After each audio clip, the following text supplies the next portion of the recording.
online at oneonone.org.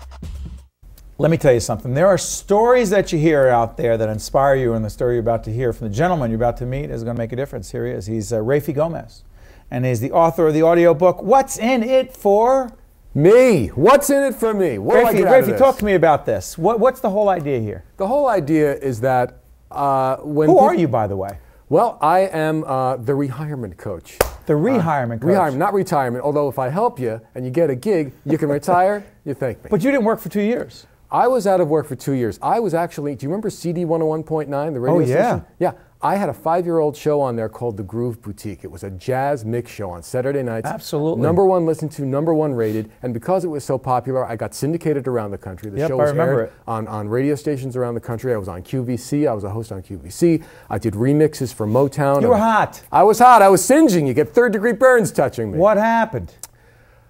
The economy. 2008, the radio station decided they would be better off. They started seeing that there could be potential changes in the economy, and they flipped formats. I remember because I used to listen to it all the time. I go, what happened to my station? Yeah, it was gone. So the day after I lost the radio show on CD 101.9, my syndicator dropped my show, so I was off of the air on all of these stations around the country. And I thought, okay, it's just cool because I can still do these DJ gigs and promotion, or rather production things. So go around your background a little bit.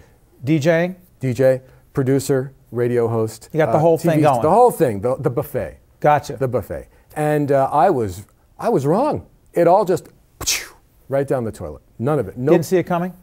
Well, because the economy made the radio show go away, all of these other opportunities, it was almost like, well, he's not on the radio anymore, so we can't get the free promotion that he can give from being on the radio. So we're not going to be. The radio was the foundation. The radio was the hub, and I didn't realize how closely they were all tethered to it. So I figured, okay, I've got a pretty nice resume. I could probably find another gig somewhere. So I sent my resume around. I had lots of interviews, and I went in there saying, here's what I've done, and here's what I've got, and what do you think? What's available? And the answer was no. We don't have anything, or we like what you have, but not right now. 2 years. 2 years, and I started going to the seminars, getting the books, going to the websites, and going through all of the things. Here's how you sit. Here's how you stand. Here's how you smile. Here's how you mirror the body language. Yes. Here's everything, all the things, and it didn't work. And I started realizing this information that's being taught to me and thousands, tens of thousands of other people who are out of work is wrong. It's incomplete. It's inappropriate. What was missing? It's based on the idea that there are jobs out there. That if you have a job and you interview for a job, it's okay because you still have a job if you don't get that job. So it's based on another time. It's not 5 or 10 or 15 years ago. It's now. Nothing makes sense. What was missing? What was missing was the realization that you cannot go into an interview as a job candidate. You need to go in as a solution. You need to go into an interview. Well, they need you? They need you. Exactly. Because the thing that's going through an interviewer's head, and I learned this on QVC. An interviewer's head. Got it. Not the interviewee. Right. The thing that's going through their head as you're sitting across from them is, what's in it for me? How is this person going to help me? And I started doing some research. There's a sales trainer. His name is Lee Boyan. He boiled down the sales process to 3 closes. He said that your product or service can be an instant close if you can prove that it will make someone money, save someone money, or improve the quality of the image of their organization in the marketplace. That's it. That's it. So I started thinking, okay, that worked for me on QVC. I was selling tens of thousands of CDs at 5 in the morning. I'm going to take this and bring it to the interview process. So now when I started going on interviews, I didn't even talk about me. I said, okay, here's how what I do can make you money, save you money, and improve the image of your organization in the marketplace. And how I learned what they needed, I did research. I learned what was needed by a particular radio group or radio station. What were their challenges? What were their problems? So I had the answers to the test before I went in. Rafe, let me ask you a question, because I'm fascinated by what you're saying on so many levels, particularly because there's so many people out there who are struggling and afraid that they're not going to be able to get back into the workforce. They're learning the wrong info. Okay, but let's stay on this. Because I do a fair amount of coaching and training. Exactly. And I often say to clients, it's not about you, it's about them. And they'll say, what do you mean? I say, well, it's really not about you have stuff you want to sell. It's about them and their needs and their fears and their hopes and their dreams. And it's a philosophy I have. So this is right in line with it. Okay, so why is that so antithetical, so counter to what so many people? Let me tell you what I've done. So Are you going against decades, years of, hey, let me tell you about me? Well, in the interview process, yes, I am. But in real life, no. If you're going on a blind date and all that blind date talks about is me, me, me, me, me, me, me, you're looking at the clock, regardless of how hot he or she is.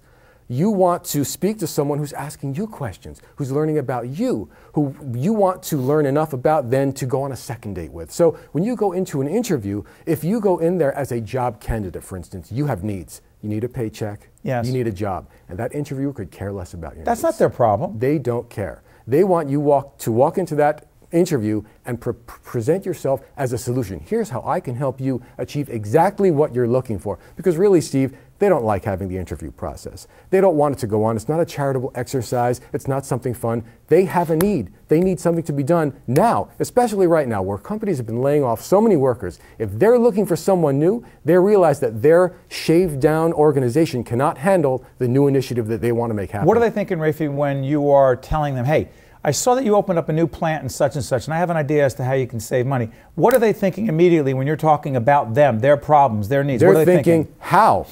What are you going to do? And then you break it down for them and tell them. Exactly. Are you standing out from everyone else when you do that? Well, yes, because everyone's walking in as a job candidate. Their hands are folded, and they're trying to memorize the 10,000 things. Okay, my left leg is over here, and I'm sitting like this, and I'm smiling, and I'm dressed right. But that's all about tactics. And you can walk in and have every tactic right, but if you don't have that strategy right, and I'm teaching a strategy, I'm teaching you how to get from point A to point B, to walk in there with a plan, control the momentum, control the ball. In boxing, it's about not just taking all the punches, it's about counterpunching. What's their weakness? When they duck, are you going to go under? Or are you going to go over? That's what you're learning with the what's in it for me method. You're gaining confidence, poise, focus, so you know exactly what you're going to do rather than just be reactive. What's been the reaction so far to your work? It's been hopeful. It's been inspiring. I get emails from people who literally say they have given up. And this is a fresh, new perspective that they never would have come across because really, none of the experts are teaching it. They're teaching you how to be reactive. They're teaching you how to go into the interview and hope that you have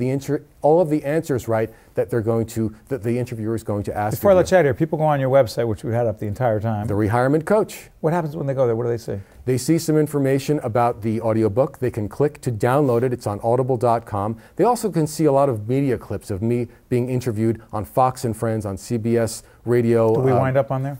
You absolutely will. You absolutely will. But the thing is, when they're watching this stuff, they're getting additional coaching. They're getting additional information. So they have this whole new way of looking at the interview. People can have control over this. It's not just a question of going in and just taking the questions. You can control where you want that interview to go and walk out as the solution and get that job. If you helped a lot of people in the last 8 minutes, I don't know if you realize it or not, but we appreciate it because that's why we're here. That's why you have terrific people like you. Thank you, Rafe. I appreciate for having me.